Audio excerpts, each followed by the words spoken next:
Hello students, welcome to P1 educators channel. मैं हूं प्रमोद नखाते। इस वीडियो में हम देखेंगे क्लास 10th मैथ्स का अध्याय 1 है वास्तविक संख्या है रियल नंबर। इसका उदाहरण नंबर 4 जिसमें दिया हुआ है कि संख्या 6, 72, 120 का अभाज्य गुणनखंड विधि द्वारा HCF और LCM ज्ञात कीजिए। ठीक है, तो यहाँ पर सबसे पहले हम देख लेते हैं कि HCF और LCM का फुल फॉर्म क्या होता है। ये हाईएस्ट कॉमन फैक्टर है और ये लीस्ट कॉमन मल्टीपल है। तो यहाँ अभाज्य गुणनखंड की बात हो रही है, तो सबसे पहले हम इंडिविजुअली संख्याओं का अभाज्य गुणनखंड करते हैं। तो यहाँ हम देखेंगे कि यदि 6 है, इसका अभाज्य गुणनखंड करना है तो सबसे पहले 2 से भाग देते हैं, 2 तिया 6 और 3 से भाग दे देते हैं, तो ये एक बार जाएगा। इसका मतलब 6 को हम क्या लिख सकते हैं, 2 गुणा 3 लिखा जा सकता है इसको।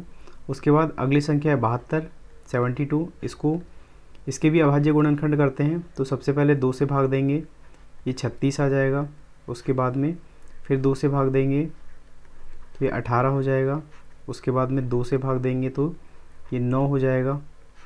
लेकिन ये 9 में 2 का भाग नहीं जा सकता, अगली संख्या 3 है, 3 से भाग देते हैं तो ये 3 बार चला जाएगा। और उसके बाद फिर से 3 से भाग देंगे तो ये 1 हो जाएगा। इसका मतलब यहाँ पर इसको क्या लिखा जा सकता है, यहाँ पर ये जो संख्या है कौन सी, 72, तो 72 को इसमें लिखा जा सकता है। यहाँ 2 कितनी बार आया है, 2 3 बार आया है, तो 2 गुणा 2। उसके बाद 3 कितनी बार आया है, 2 बार आया है, तो यहाँ पर 2 बार 3 आ जाएगा। ठीक है, अगली संख्या 120 है, तो इसके भी अभाज्य गुणनखंड कर लेते हैं। कितना हो जाएगा, 2 से भाग देंगे 60 आ जाएगा यहाँ पर, फिर 2 से भाग देंगे 30 आ जाएगा। और उसके बाद में फिर 2 से भाग देते हैं तो ये 15 हो जाएगा।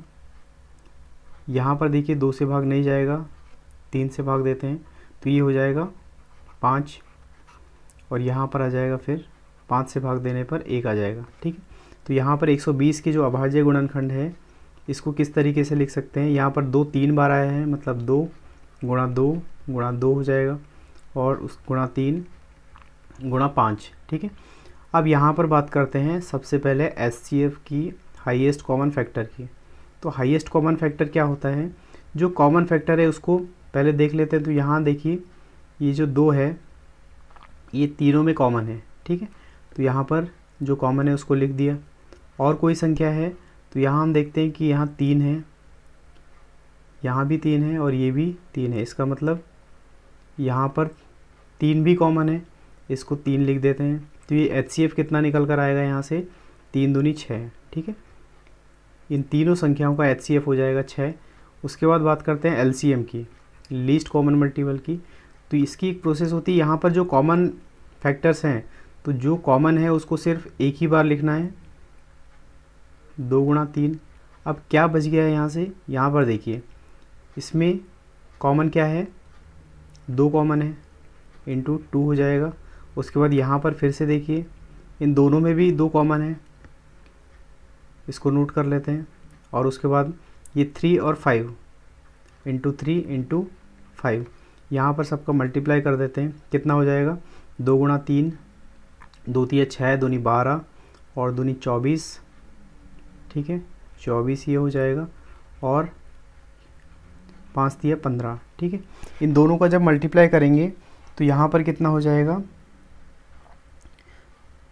15 चौके 60 और 15 दूनी 30 और 6 36। ठीक है, तो यहाँ पर जो LCM निकल कर आएगा ये 360 हो जाएगा। ठीक है, इस प्रकार इसको सॉल्व करना है।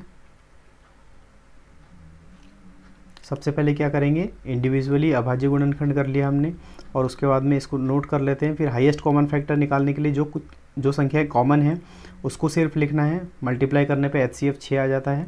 और उसके बाद में LCM निकालना है, तो जो कॉमन फैक्टर है उसको नोट कर लेते हैं, और जो बच जाता है उसको एक बार नोट करते हैं और मल्टीप्लाई कर लेते हैं। ठीक है, तो ये कितना हो जाएगा, LCM निकल कर आया जाएगा यहाँ पर 360। Okay, thank you.